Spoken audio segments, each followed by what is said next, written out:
పొద్దుగాల బడికి జరంత ఆలస్యంగా పోతే పెద్ద నష్టం లేదు. ఆఫీస్కు 5-10 నిమిషాలు లేట్ అయినా నడుస్తుంది. ముహూర్తం టైంకు లగ్గం కాడికి చేరుకోకున్నా ఆ టెన్క అచ్చింతలేస్తే సరిపోతుంది. సిగ్నల్ కాడ ఎర్ర లైట్ పడి ఓ 2 నిమిషాలు వెయిటింగ్ చేస్తే మునిగిపోయేదేం ఉండదు. కానీ గీడ మాత్రం అట్లా నడవదుల్లో. పోవాల్సిన టైం కంటే ఓ గంట ముందే ఉంటే మంచిది. ఆఖరి నిమిషంలో ఆత్రం చేస్తే గిట్ల కావచ్చు మళ్ళా. ఆత్రం ఆగం టైం అంటే టైమే మరి. 9 కొట్టంగానే గేట్లు బందు. నిమిషం ఆలస్యమైన ఏడాది చదువు మూసిలా కలిసినట్టే. టయానికి సెంటర్ కాడికి రాలేక చాలా మంది ఇంటర్ పోరలు పరీక్షలు రాయకుండా అయిండ్రు.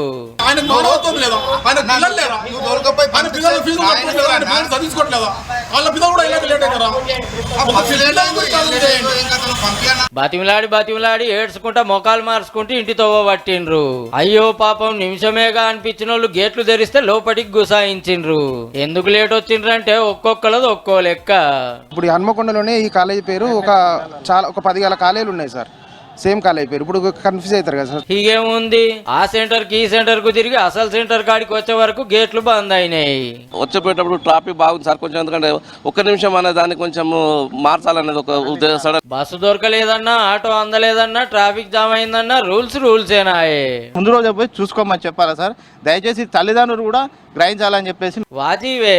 ఒకనాడు ముందే పోయి సెంటర్ చూసుకొని పరీక్ష నాడు ఎల్లెం బయలుతే గీ తిప్పలు కాకపోవు. 1000 ఫీజులు కట్టి ఏడాది కష్టపడి చదివిందంత ఉత్తదాయే. రేపటి కాంచన్న టయానికి ఓరిజరా. సెంటర్ల కాడ చెకింగులు చూత జోరుగా నడిచినాయి. అంగీలు, బూట్లు, పర్సులు చెకింగులు చేసినాకనే లోపలికి పంపిండ్రు. నక్కల సిటీలకి ఇట్లా తెచ్చిర్రేమో అని.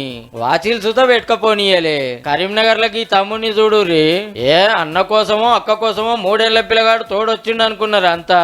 కానీ మనోడు ఇంటర్ ఫస్ట్ ఇయర్. ఏజ్ ఎంత అని అడిగితే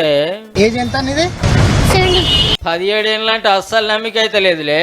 రేపటి కాంచన్న జల్దీని ఇంట్లోకెళ్ళి బయలుదేరి ముందే సెంటర్ల కాడికి రారి. అందరికి ఆల్ ది బెస్ట్.